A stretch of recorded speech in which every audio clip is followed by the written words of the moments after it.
Today we are covering mathematics behind Newton's second law. For better understanding, don't skip. As you all know कि force is directly proportional to होता है rate of change of momentum. तो यहाँ पर proportionality constant को 1 लिया तो F is equal to dp/dt आया। P is equal to mv होता है, ये हम सबको पता है। यहाँ पे डिफ्रेंशिएशन का फॉर्मूला लगाया कि F is equal to m dv/dt plus v dm/dt। तो इस केस में हम मास को कांस्टेंट लेते हैं तो हमें इससे रिसीव होता है कि F इक्वल टू ma। यहाँ पर जो डिफ्रेंशिएशन का फॉर्मूला यूज़ हुआ है वो फॉर्मूला है कि हमारे पास दो क्वांटिटीज़ हैं और उन्हें डिफ्रेंशिएट कर रहे हैं तो हम फॉर्मूला यूज़ करते हैं फर्स्ट एज सच सेकेंड का differentiation plus second as such first का डिफ्रेंशिएशन। अब क्योंकि हम टाइम के रेस्पेक्ट में डिफ्रेंशिएट कर रहे हैं तो हमने उसी अकॉर्डिंगली फॉर्मूला यूज़ कर लिया। अब जो सबसे इम्पॉर्टेंट पॉइंट है वो ये है कि जो न्यूटन लॉ को हम अप्लाई करते हैं वो सिर्फ और सिर्फ इनर्शियल फ्रेम में ही एप्लीकेबल है। अगर हम नॉन इनर्शियल फ्रेम की तरफ मूव करते हैं या फिर रोटेटिंग फ्रेम्स की तरफ मूव करते हैं तो वहाँ पर न्यूटन्स की फिजिक्स अप्लाई नहीं होती है। अब इनर्शियल फ्रेम क्या होते हैं, नॉन इनर्शियल फ्रेम क्या होते हैं, ये हम देखेंगे नेक्स्ट लेक्चर में।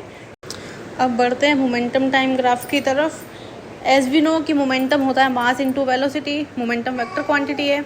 अब चेंज इन मोमेंटम क्या देता है, चेंज इन मोमेंटम देता है इम्पल्स। दैट मीन्स कि final momentum minus initial momentum gives impulse. अब क्योंकि मोमेंटम भी वेक्टर क्वांटिटी है तो change in momentum that means कि इम्पल्स भी वेक्टर क्वांटिटी होगा। अब रही बात तो वेक्टर क्वांटिटी की, तो उसकी डायरेक्शन भी मैटर करती है। इम्पल्स की भी वही डायरेक्शन होगी जो मोमेंटम की डायरेक्शन है और मोमेंटम की भी वही डायरेक्शन होगी जो वेलोसिटी की डायरेक्शन है। ठीक है, अब मोमेंटम टाइम ग्राफ को प्लॉट किया, मोमेंटम को लिया वाई एक्सिस पे, टाइम को लिया एक्स एक्सिस पे। इसमें हमने कोई भी कर्व ड्रॉ किया, किसी भी पॉइंट पे हम टेंजेंट अगर ड्रॉ करते हैं तो टेंजेंट हमें फोर्स की इन्फॉर्मेशन देगी क्योंकि हमें फॉर्मूला पता है F is equal to dp/dt। तो हमें फोर्स की इन्फॉर्मेशन मिल चुकी है। अब नेक्स्ट ग्राफ जो हम प्लॉट कर रहे हैं वो कर रहे हैं फोर्स वर्सेस टाइम का। तो वाई एक्सिस पे लिया हमने फोर्स, एक्स एक्सिस पे लिया हमने टाइम। जब भी हम ग्राफ्स को प्लॉट करते हैं और जो भी हम क्वांटिटीज़ लेते हैं उन्हें जब तक कि मेंशन ना किया जाए तब तक हम स्टैंडर्ड यूनिट्स में ही मेज़र करते हैं। जैसे कि फोर्स को हम मेज़र कर रहे हैं न्यूटन में और टाइम को मेज़र कर रहे हैं सेकेंड में। तो जो भी एरिया अंडर द कर्व होगा उससे हमें इन्फॉर्मेशन मिलेगी मोमेंटम की। दैट मीन्स कि अगर हम फोर्स मल्टीप्लाई टाइम कर दें तो हमें मोमेंटम का इन्फॉर्मेशन मिल जाएगा।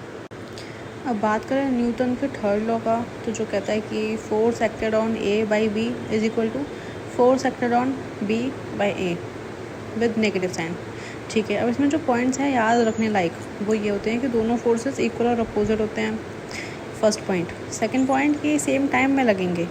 ठीक है, और जो थर्ड और मोस्ट इम्पॉर्टेंट है वो है कि सेम नेचर है। दैट मीन्स कि इलेक्ट्रोस्टैट ही एक्सपीरियंस करेगा, फ्रिक्शन एक्सपीरियंस करेगा। एग्जाम्पल के लिए हम समझ सकते हैं कि हम अर्थ पे हैं तो जितना अर्थ ग्रेविटेशनल फोर्स लगा रही है उतना हम भी ग्रेविटेशनल फोर्स लगा रहे हैं अर्थ पर ही।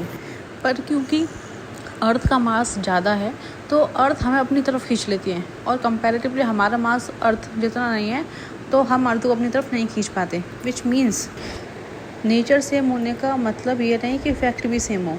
ये हमें प्रॉपरली और क्लियरली समझ में आ रहा है इस वाले एग्जाम्पल से। Thank you for watching.